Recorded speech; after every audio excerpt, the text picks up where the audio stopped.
Foi o primeiro relacionamento que eu apresentei aos meus pais.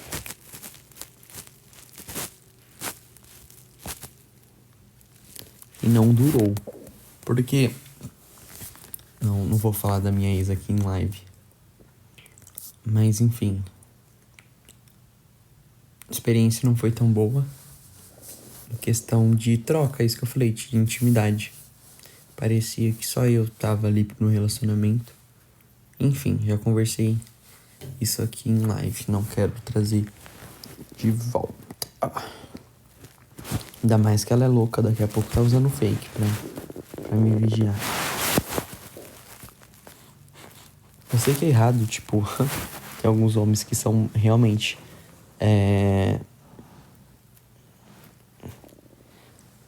tipo, tirão em quesito de falar que mulher é louca, mulher é surtada.